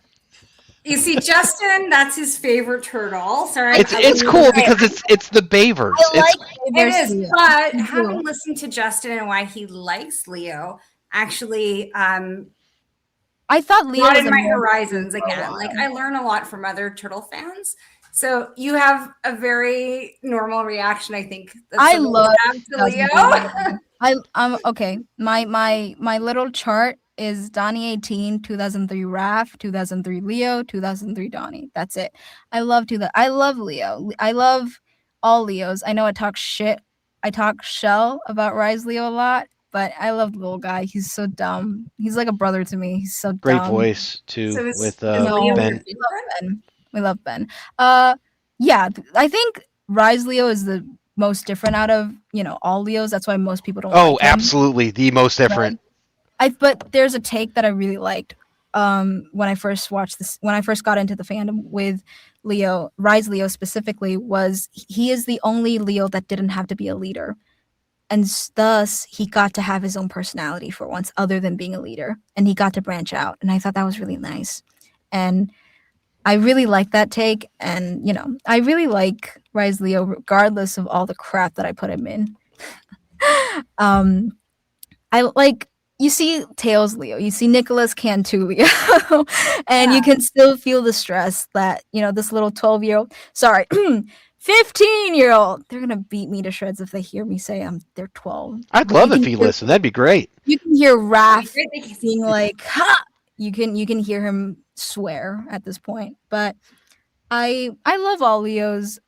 Rise Leo is just a little dum-dum. He's just a little special. He gets to have his own personality, and he's flamboyant. I do like the Bayverse turtles. I think they're a little funky. You know what I like about Bayverse? The set. It's so sexy in like an artistic way. Have you guys ever seen that 6-minute video of them exploring the sets? No? Was this was a DVD featurette, right, on the 2014 one? Really? I didn't know. It's on YouTube now. Let me find it. So I went to Japan, and then I'm friends with the Japanese Ray Fillet voice actor, and on theme, he's also a famous person who sings in Japan. And we bonded. Like, I texted him on Insta a while back when I first got into Turtles, and we just became friends. And we spent just 20 minutes gushing in our shitty English, because I speak shitty Nihongo and he speaks shitty Eigo English, and we just gushed over this video. We're like, look at the detail. I want to live here. And we're just like, oh, this is so good. And it's really good. It was very helpful for tarot. And apparently in Taiwan, we have the life-size statues of these Bayverse guys that I found out last week. And I really wish I would have found that out a lot sooner, because the movie really doesn't know how to work with lighting. And there is no... Yeah, that's its problem. No, there's genuine moments of the core principles in that movie, and I always go back to the elevator scene, which I think is one of the best examples. Best examples. Oh, and I love when they get It's caught. great. It's a very serious tone, and then you get to breathe, and then you get to remember these are just dum-dums at the end of the day, even though they're built like macho man. They're built like they're 45, but these guys are just 13. Yeah. And they come across at times as adults, and they should come across as teenagers, but Mikey and Donnie come across as teenagers more than the other two. The other two are like, oh, I'm about to do my taxes and file. I think. Well, have you heard 14-year-olds? My 14-year-old. I used to work with kids. I used to work with little kids though. But she has these moments where you think she's 55 and giving me advice, and then 2 seconds later she's like, "Can I hit you up for more Genshin money?" You're like, wow, 2 callbacks in an episode, Lydie. To be fair, 45-year-old people do that too, and that's my professor who plays Genshin Impact. I would go to his place, and he's like, "Okay, Kai, give me a sec. Let me finish my my dailies." I'm like, "All right, man. All right, you do that." I have these serious moments and then these kid moments. Yeah, I think for Leo Bayverse specifically, Leo and Raph, what they do is they're acting like what they think adults are. Yeah, I get that impression. They try to act like the adults that they aren't, but that's what they see in pop culture media, in the sewers, and that's all they can consume. And it shapes you. And their Splinter is a very harsh taskmaster, not a warm character. Even like in comparison to the Rise one, like there's little screen time. He's like Papa in the Rise one. You know what I mean? Like he's so much more approachable. I love Splinter and Rise because he's very realistic. He reminds me of my dad in like a sense. Like Asian fathers don't know how to express emotions because they weren't given emotions back with their own dads. And it's like a trauma thing where it's like, well, who's going to be the one that's going to break it, And well, that's interesting too, because like you talk about like trauma, shared trauma is like if you get a group of people together, they're going to group themselves by their shared trauma. That kind of tracks to maybe why Leo is closer to Splinter, because both of them have a hard time with their emotions. So, I agree. Shout out to Alex Langley. That's good. I was thinking about that conversation we had, and it's just interesting even how you pinpoint that Rise Leo doesn't have to be a leader. So, that might be the only version of him that doesn't smell like stress. Actually, I feel like 2003 Leo probably won't smell like stress either, but he'd smell like something else. But a little bit of blood. Goblin blade. Yeah. Maybe. When you say he's acting like he thinks he's supposed to, I think that's like the expectations of being the eldest. Most Leos, all those things. Like he's acting, he's trying to step in the role he thinks he should He's fill. trying to be the best he can. That's what like 2007 Leo is all about too, where he's trying to be, what he thinks people want him to be. And he goes to this whole jungle just to do his own stuff. But Raph gets angry about it because who asked you to do that? Nobody asked you to. You're just a little stuck up, you little shit. And I get it. It's like for a while, I read the IDW Leo files and I'm like, wow, that's a Mary Sue. What? I was like, what the shell, man? I've never heard him called that, but that's interesting. Can I have a drawing of Leo in a shirt that says Mary Sue? He's like, I was like, wow, so you're telling me this guy knows everything. He's the perfect golden boy. He knows literally ninjutsu, every weapon ever. And he's perfect. Like everybody loves, what are you talking about? But he's not. He makes mistakes. He's not the guy that makes the plan. He's the guy that uses the resources. He's also the one that tries to get the best out of everybody else. That's why he's so stressed, because he takes all of this stuff on himself. And when he tries to control everything is when everything goes to hell. And that's so much pressure. I think about being Leo. Like I said, Justin made me think about it more.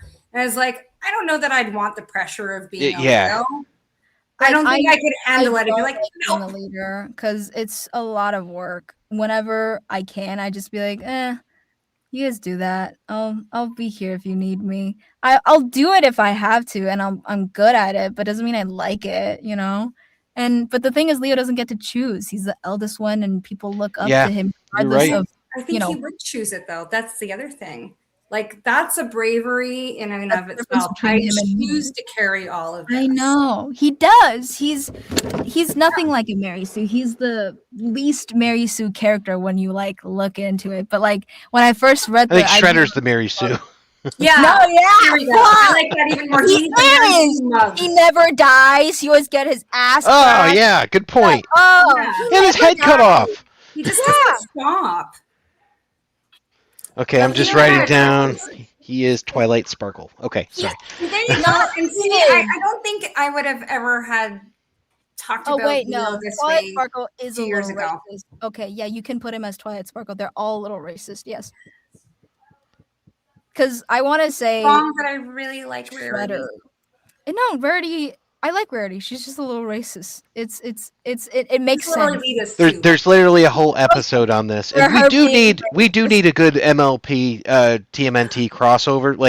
We need a good official one. They're both in IDW, Can right? Sunset Shimmer be come on? They were.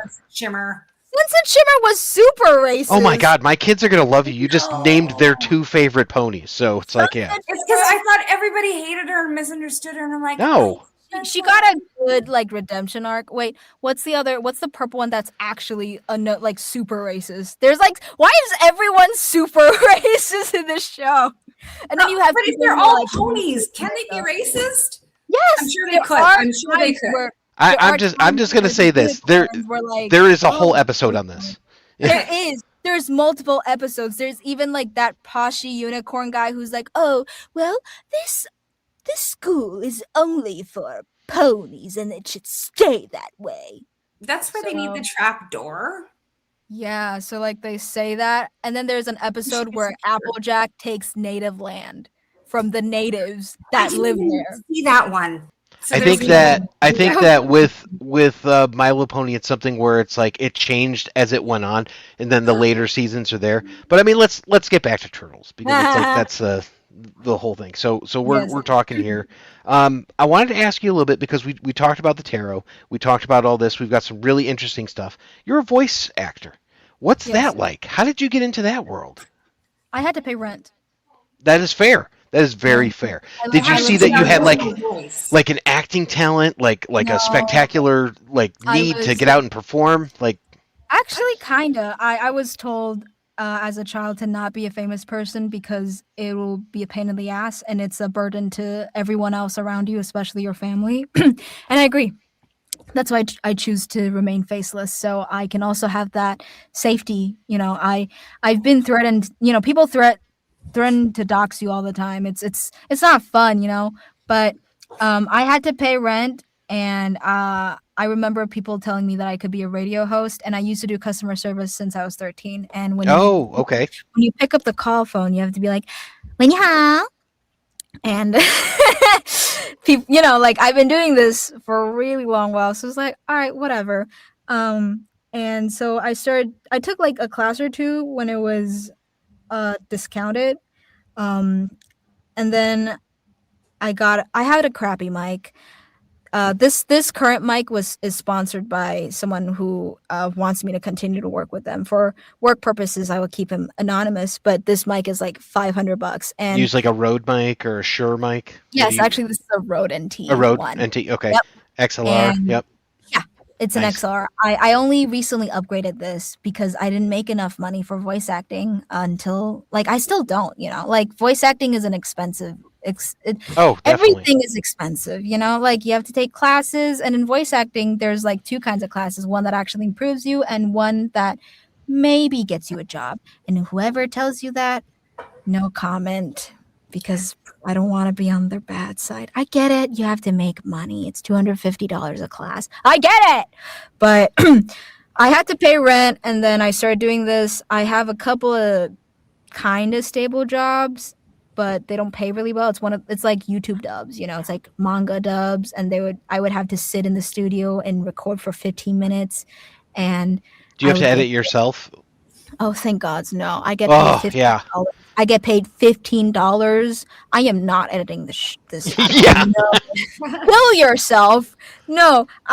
There are like other work where they're like, okay, you have to edit it. I've been approached from Chinese companies before, and then they're like, you have to edit your audition. And then they would ask, I would finish the audition, and then they ask me, oh, no, you have to do this version and this take instead. And I'm like, well, we just spent 2 hours doing this and you didn't specify, so no, I'm not doing that. And then they're like, well, you know, somebody's going to do it for this price, and, you know, we can always replace you. That's how the Chinese companies are. So it's not a fun place to be in, honestly. And it's not like I have an agent, so yeah. Do you do different languages? Because you mentioned that you speak different languages too. I do, but the thing is, the Taiwanese voice acting community is very small because we're a very small country. And when people think Chinese, they think of Chinese accents. So 这是你妈我讲中文的时候 this is Taiwanese, like how I speak. 我是这样讲话。But in Chinese in China, it would have like another accent that I don't really know. And thus, I can't really pivot that way because that's not my accent. And I can't work in the Taiwanese space either because the pay is not enough for me. And they already have too many people. And the people who are working right now are still very old, and they're still people from my childhood, but they die before they let people replace them because they don't get paid enough, I'm pretty sure. And in Japan, they're racist, and they won't hire anyone that isn't fully Japanese.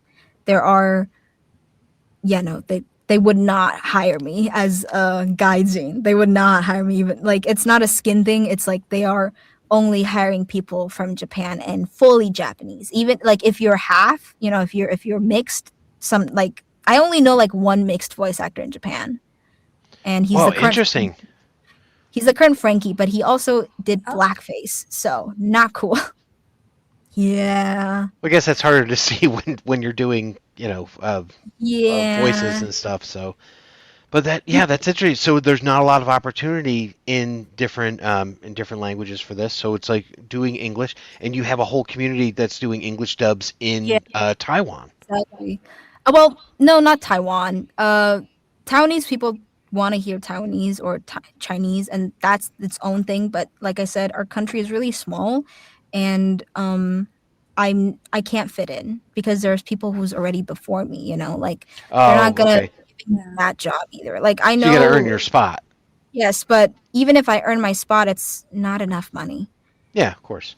And I probably have to travel, and they probably want me to be in the studio. And so currently I'm still just doing mostly English stuff.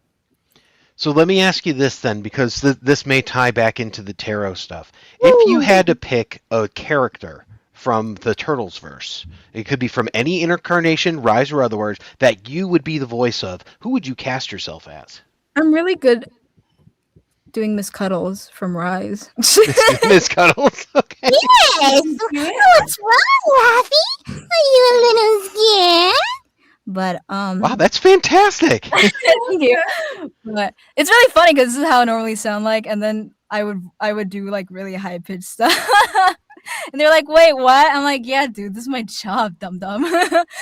But I was told I'd probably be a good Mona Lisa if they ever had one for Rise. But I'd love to be Frida. What's the Mona Lisa voice you would do? Or funnily enough, I actually get casted for big stuff with just my normal voice. And I'm like, oh, so you guys just want this? They're like, no, yeah, that one. You didn't have that one when you were doing audition. Yeah, I didn't think you'd like this. No, we want that one. Okay. So probably this, or maybe this for Frida. I feel like Frida would probably fit this more in like a really serious tone. Yes, Big Mama, no problem, or something like that. I don't know. I haven't watched 2012. I've only seen clips of 87 for Mona, and I've only seen the Salamander Mona from IDW, and apparently she is gay now. Good for her. I much prefer her with her gay lesbian Sally than Donnie. I always think she had a cool voice, like, so I could see that. She's got a cool voice. Yeah, I feel like she'd be a nerd. Let me see. Can we pull up some of her lines, and I'll try to do a read? Let's see. So yeah, Mona Lisa. Okay. Yes, Mona Lisa. Mona has merch for tarot. Mona has one card for tarot. It's 87, and she is a pouch also for tarot. For the merch part, she is IDW on the front and 2012 on the back. Nice. I got all of you. I love your Empress card because I do love Karai. Thank you. I was like, that's such an interesting one. I love Karai so much. I am obviously biased, and Rise does have the most cards, but I really love Karai. I know she would have had a lot more in 2018 if they cut they cut the season 3 mid season 2, so they had to like push season 3 stuff until like the ending phase, so like the ending of the 2 episodes. So Karai was gonna have a lot more episodes. Honestly, this is what I know. And it was interesting because I thought, well, she's the least nurturing, and like the Empress is kind of that card. But I was like, no, because I think she cares a lot in her own right. Like, you know, if I think of a ruler, that's Karai. She'll get to the top. She'll get the throne. I actually think she's very nurturing. Like, she sacrificed herself for who knows how long. I'd say if that's not nurturing, I don't know what that is. I mean, it's a way of, you know, like as a mother, I feel like sacrificing in fiction for mothers are a way of showing they are nurturing and they care. Whether it's good or bad, you know. We may not think of her as caring, but you're right. Whether it's good or bad, yes. It's her main point, and what she was trying to do was to save people and to save her family. And that's my judgment if she's good or bad, not how she saw herself. Oh, I'm going to feed you some lines here. Oh, this is Yeah. the Do it, sad do it. one. This is Do the it. sad one. This is Hold on, when I her got more. family Yeah. sucks. I can't wait. The only reason why I probably wouldn't cast me as IDW Mona is just because I'm pretty sure she is mixed Blasian, I think. Oh, okay. I'm not too sure. I know her parents, I think she's Blasian to a degree, but that's the only reason. Let's see. I got mutated and I wanted you guys to see me. Yes, like all the mutated stuff on the news. Right? Maybe a little nerdier? I got mutated and I wanted you guys to see me. Yes, like all the mutated stuff in the news. Right? Maybe I like the second one. Yeah. And I like the breathiness there, like the because I remember this ample a scene. little bit. Yeah. This scene is very emotional, and she throws her phone like on the wall later on because her family just like shuts her off, and I'm like, wow, they suck. Yeah, it's all true. It's not a disease. No, it's not. It's like not mutation in the typical definition. It's more like a total cellular reconfiguration. Maybe like that. I love it. That was great. Yeah. Nice job. Nice job. I tried to do a Jenny, but she sounded too much like Moya, so yeah. Well, what's that sound like to you? I think I did just this voice, but a little deeper. So like something like this. Yeah. I think this is what I did with Moya. So But yeah, Moya to me is like Raven from Teen Titans Go, kind of. Got Tara Strong. that sort of that rasp to it, but yeah. disinterest a little bit. But I really like a secretly girl, whatever. care. Yeah. I go cry in my room by myself. Who cares about that, anyways?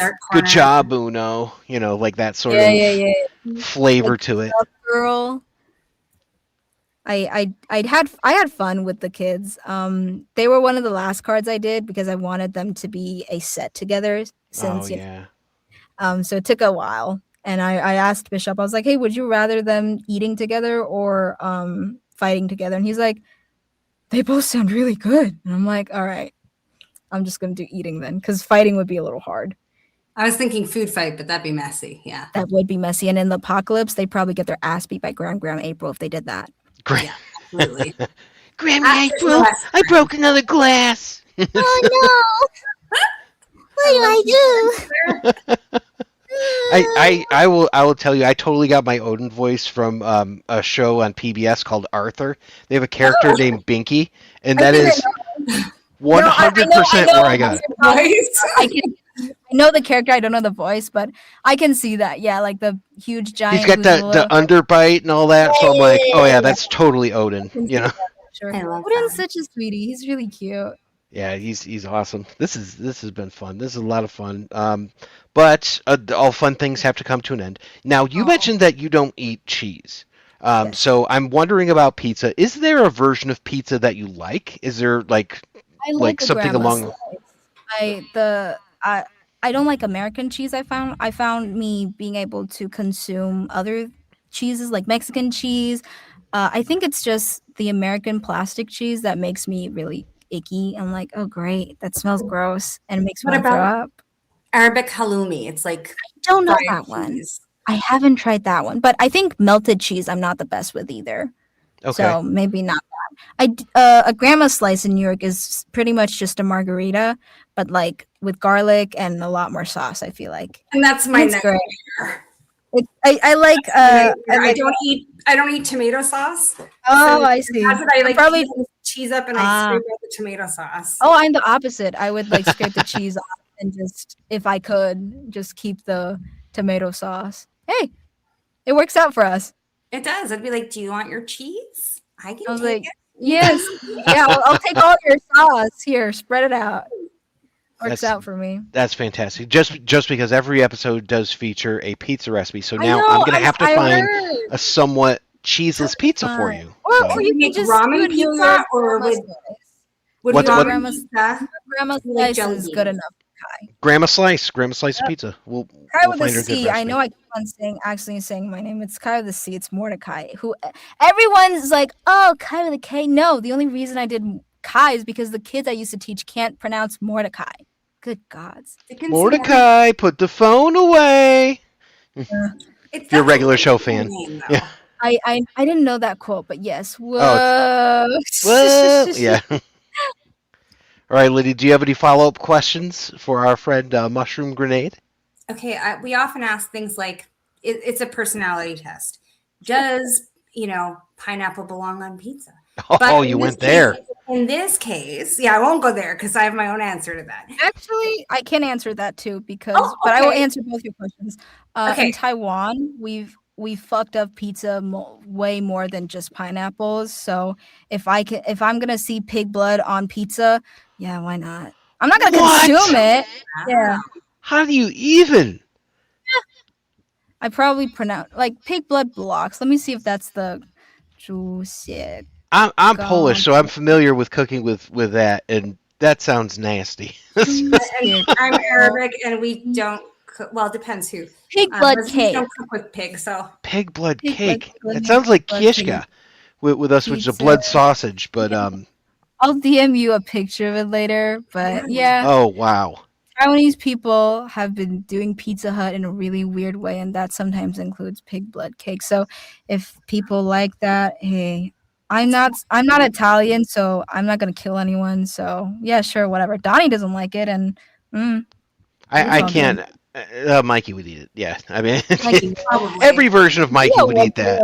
Leo I think would. Raph would. Yeah. Raph would. Donnie wouldn't, and the only reason Donnie wouldn't in Rise is because he's a little picky shit. But actually, before I continue, sorry, I remember you guys talking about Leo being him choosing to try to solve the problems. I want to say I think Donnie does that too, but he doesn't have that much pressure because Leo takes most of it out. But Donnie, other than Rise, that one's nuts. Other than Rise, he's mostly a pacifist, and he tries not to, fight. And he tries to solve the problems differently. He just doesn't have that much stress because he's a middle child. Yeah. All right. I don't disagree with you at all. Honestly, I think that a lot of that makes sense. And honestly, I'm surprised they haven't made him a vegetarian yet. Because I could see that being. Sense. I think it makes sense, but I know a couple vegans, and in my opinion, the only reason people can be vegan is people being vegan is a luxury. There are people who can't. There are people who in their people region, live in sewers. Yeah. Exactly. Yeah. I don't think in a Humanity. sewer situation they get to choose, unfortunately. That's No, the only reason. Macrobiotic diet, Yeah, that's the only reason why maybe not, but because that wouldn't make sense. But that's just me.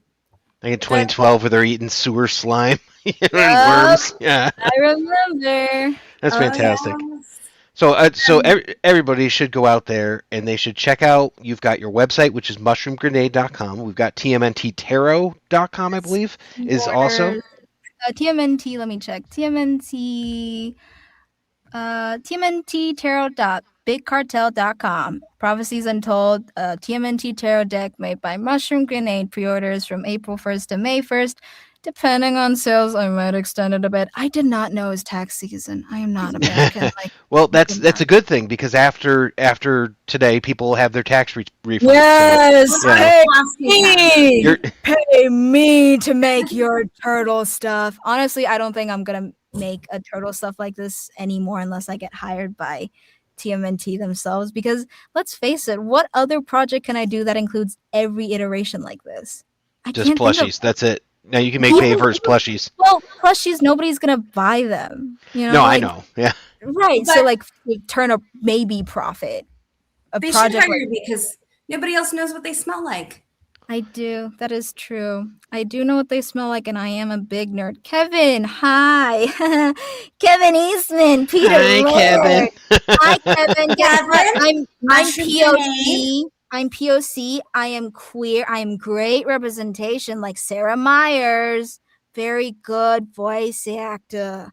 I know a New York accent, and I can swear. Let me swear. I can swear. Let me swear. And the name of your Netflix special is? For Short and producers at angry. Netflix? Short and angry. Shaving the dick. Oh, gee, okay. That's the subscript on there. Yeah. All right, everybody, make sure that you get out there and you follow TMNT Tarot and you follow at Mushroom Grenade on Instagram. Lyddie, and you are on Instagram At the Chanel6 chick. Chanel6 Chick, and you can check us out at Epic Tales from the Sewers. For all listeners, I will be right back with our pizza recipe, and otherwise, thanks for listening, and have a wonderful night. It's pizza time. And now, in a segment that we call Pizza Time, where we discuss any Teenage Mutant Ninja Turtle or pizza-related food, I give you Pizza Time. And now, for your pizza recipe of the day, barbecue mushroom pizza. Active about 30 minutes, serves 6 to 8 people. Ingredients: 1/4 cup apple cider vinegar, 1 teaspoon of sugar, kosher salt, 1/4 small red onion thinly sliced, 6 tablespoons of extra virgin olive oil, 3/4 pounds oyster mushrooms torn into tiny strips, fresh ground black pepper, 3 cloves of garlic finely chopped, 1/2 cup plus 1/4 cup barbecue sauce, 1 pound pizza dough ball at room temperature, 4 ounces smoked Gouda cheese, shredded, about 1 2/3 cups, 2 ounces Monterey Jack cheese, shredded, about 1/2 cup, 1 scallion, thinly sliced, 2 tablespoons chopped fresh cilantro. Step 1. Place the pizza stone or inverted baking sheet into the middle rack of the oven. Preheat to about 450 degrees Fahrenheit. Whisk the vinegar, sugar, and a pinch of salt in a small bowl. Then add a sliced red onion and submerge in the vinegar. Set aside to pickle. Step 2. Heat 3 teaspoons of olive oil into a large nonstick skillet over a medium-high heat. Add the mushrooms, seasoned with salt and pepper, and cook, undisturbed until golden brown at the bottom, for about 5 minutes. Stir and continue to cook, stirring occasionally until the crisp spots are golden brown, for 5 more minutes. Add the garlic and cook, stirring for 1 minute. Add the 1/3 cup of barbecue sauce and 2 tablespoons of water, and cook, stirring until most of the liquid is absorbed and the mushrooms are glazed, for about 2 to 3 minutes. Then remove from heat. Step 3. Coat a baking sheet with the remaining 3 tablespoons of olive oil. Add the pizza dough and stretch into an 11 by 13 oval. Top with the remaining 1/4 cup barbecue sauce and spread using the back of the spoon, leaving a 1/2 inch border. Sprinkle with the Gouda and then top with the mushrooms, then the Monterey Jack. Put on a baking sheet directly onto the hot stove. Bake until the crust is golden brown and the bottom is around the edge, about 15 to 20 minutes. Slide the pizza onto a large cutting board, drain the red onion and scatter over the pizza along with the scallion and cilantro. Pro tips: shredded oyster mushrooms make a great stand-in for pulled meat. Tear the mushrooms into pieces with your fingers. To shape the crust, stretch the dough on the oiled baking sheet. If it springs back, let it rest about 10 minutes, then try again. Smoked Gouda cheese gives a pie extra meaty flavor without the meat. You can also use smoked cheddar. And that's your pizza recipe for the day: barbecue mushroom pizza. Cowabunga, dudes! Thank you for listening to the Epic Tales from the Sewers podcast. The Teenage Mutant Ninja Turtles were created by Kevin Eastman and Peter Laird. This podcast has no affiliation with Eastman, Laird, Mirage Studios, IDW Studios, Archie Comics, Nickelodeon Studios, or Paramount. This podcast is a part of the Dorkening Podcast Network and the Collector's Maze Network, and is sponsored in part by Deadly Grounds Coffee, coffee to die for. Check out our other shows on thedorkening.com and thecollectorsmazenetwork.com. Epic Tales from the Sewers is recorded by Justin Cooper. Be sure to check out some of our other amazing shows on the Dorkening, like Splash Pages, Retro Redoctopus, Comics Paradox, The Dork Knight, Bear at Night Podcast, The Old Man Wade Show, Hooked on Movies, Token with the Dead, and The Wicked Horror Show. And check out the amazing shows on the Collector's Maze Network: The Creature Designer, Glyph Keepers, Cost for Hope, Road Tripvia, Realmcast, Eat, Drink, and Game, Floor Access, Scooby Addicts, A Cartridge and a Quest, Nerdless Miniatures, Welsh Wizarding Collector, and House of Geekery.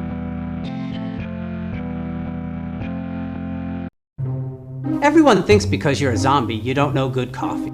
Well, they're wrong. We have very active lifestyles. It's not all wandering the countryside aimlessly or scaring passing motorists. And we all love a good cup of joe. And there's only one brew that gets my seal of approval. Deadly Grounds Coffee is my guilty pleasure. Bold, robust, delicious. It's coffee that can wake the dead. With over a dozen different roasts and flavors, Deadly Grounds can satisfy the most finicky of coffee addicts. The aroma is so intoxicating. It brings all of my neighbors out of the woodwork. Deadly Grounds coffee. Coffee to die for and zombie approved. It's good to get a little deadly.